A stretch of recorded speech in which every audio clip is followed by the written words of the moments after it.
The Dragon's Guide to Night-Proofing Your Cave. Greetings, fellow ancient and scaly residents. I am Barnaby.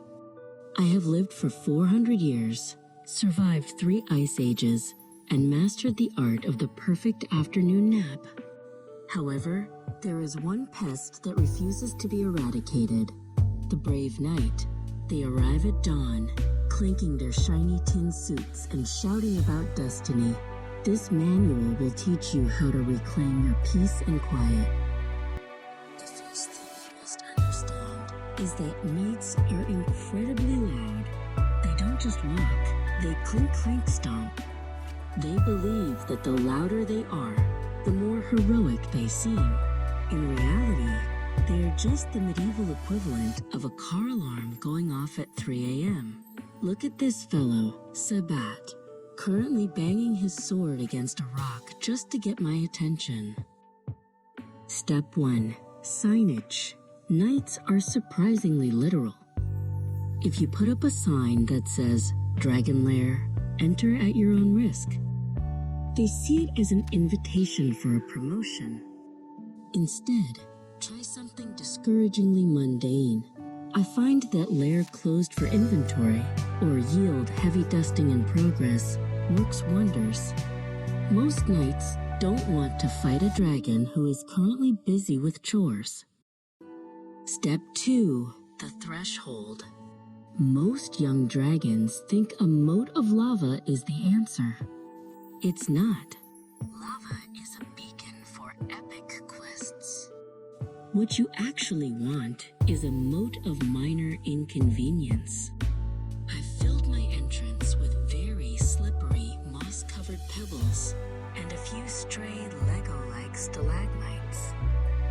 Nothing saps a hero's confidence like slipping and landing on his armored backside before the fight even starts. Step 3. Manage the princess expectations. Knights always assume we are hiding a princess. It's their primary motivation. To night-proof your cave, make it clear there are no damsels in distress here. I personally decorate with a collection of rare, extremely fragile porcelain teapots. No knight wants to be the guy who accidentally smashed a dragon's 18th century ceramics. Here comes Sabat again. Notice his posture. He's trying to look valiant, but he just tripped over my moss patch. His helmet is lopsided, and he's currently trying to regain his dignity. This is the perfect time to employ the heavy sigh. A dragon's sigh can extinguish a torch and make a man question his entire career path.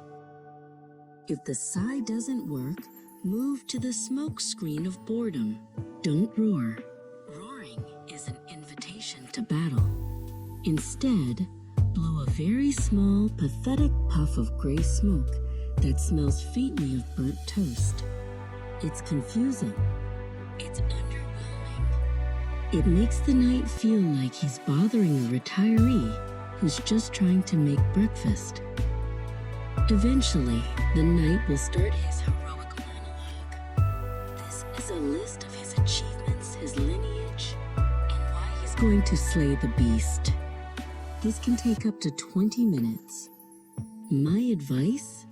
Don't listen. I usually use this time to check the mail or finish my crossword puzzle. Sabat is currently on verse 4 of his family history. If they simply won't leave, try the ultimate deterrent: hospitality. I invited Sabat in for a cup of chamomile tea and a lecture on my hip dysplasia. Nothing ruins a slayer's mood faster than realizing their monster is just an elderly gentleman who wants to talk about the weather and his aching joints. Look at him. He doesn't even know how to hold the teacup with his gauntlets Generate on. by AI. And there he goes. Sabat is heading home to tell his king that I'm not worth the trouble. Success? My cave is once again quiet, the tea is warm, and my cardigan is cozy. Remember, dragons, you don't have to be a villain to get what you want. You just have to be incredibly persistently and politely annoying. Good night.